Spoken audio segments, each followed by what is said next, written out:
नमस्कार, मैं मंटून कुमार। जिस देश की 80% आबादी आजादी के 10 को बीत जाने के बाद भी 5 किलो अनाज पर निर्भर हो और उस देश का प्रधानमंत्री यह कहता हो कि जो सामान्य व्यक्ति हवाई चप्पल पहनता है वह हवाई जहाज में दिखना चाहिए, यही मेरा सपना है।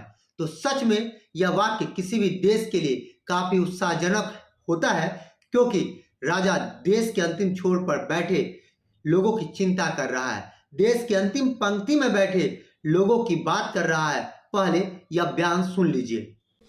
मेरा तो सपना है कि हवाई जहाज पे कौन लोग बैठने चाहिए।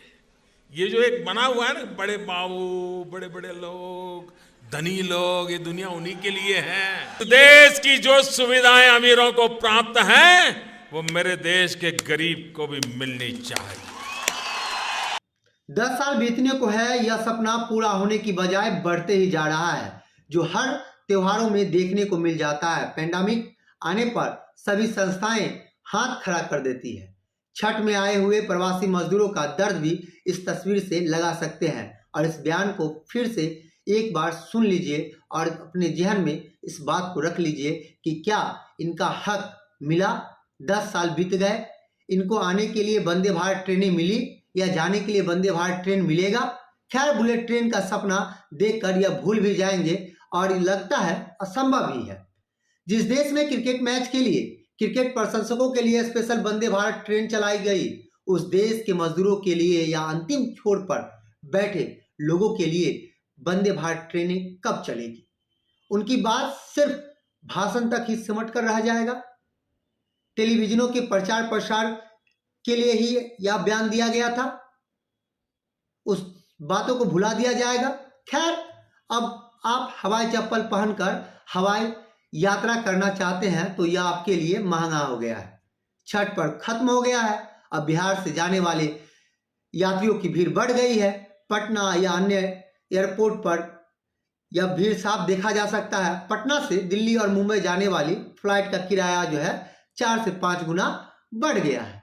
पटना से दिल्ली जाने वाली इंडिगो फ्लाइट का किराया 25,000 से ज़्यादा हो गया है।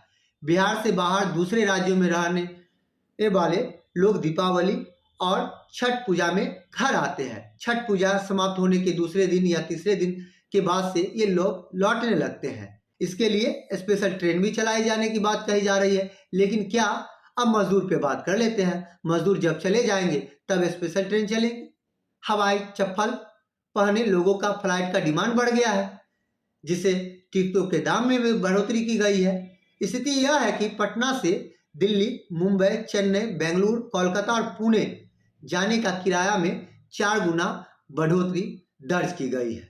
मतलब इस बयान का आप अंदाजा लगा सकते हैं कि 10 साल बीतने को है, 2024 का चुनाव मुंह बाए खड़ी है और देश फिर एक बार प्रचार प्रसार के जरिए चुनाव के लिए खड़ा हो रहा है। चलिए जरा इन आंकड़ों को टटोल लीजिए और चप्पल पहनकर हवाई जहाज से यात्रा कीजिए या ना कीजिए, फर्क किसे पड़ता है? हर दिन भारत में प्रचार पर 43 करोड़ रुपए बीते 8.5 से 9 वर्षों में देश के शासक पर खर्च हो रहे हैं। यानी प्रत्येक घंटा 1,81,00,000 रुपए और हर मिनट की अगर बात की जाए तो 3 लाख प्रचार पर खर्च हो रहे हैं। तो सामने कौन टिक सकता है? और अब तो 2024 का चुनाव आकर सामने खड़ा हो गया है। उसमें कितने लाख करोड़ रुपए का बजट तैयार होगा, तमाम मंत्रालय लगेंगे, नौकरशाही अलग से काम करेंगे, चाक चौबंद व्यवस्था होगी। उसमें ऐसी ऐसी योजनाओं का ऐलान होने वाला होगा जिसके जरिए तकरीबन 2.5 लाख करोड़ रुपए खर्च किए जाएंगे। निगरानी नौकरशाही की होगी, नौकरशाही राजनीतिक सत्ता के लिए काम करेगी और 1-2 नहीं बल्कि 41 से ज्यादा मंत्रालय अपने हिस्से का बजट इस प्रचार प्रसार में झोंकने के लिए तैयार है। नाम कुछ भी दिया जाएगा, योजनाएं कल्याणकारी भी हो सकती है, लेकिन समझ लीजिए जिस तरह से आने वाला वक्त चुनाव खड़ा है और प्रचार प्रसार से पूरे देश को साधने की कोशिश की जा रही है। बहुत बहुत धन्यवाद।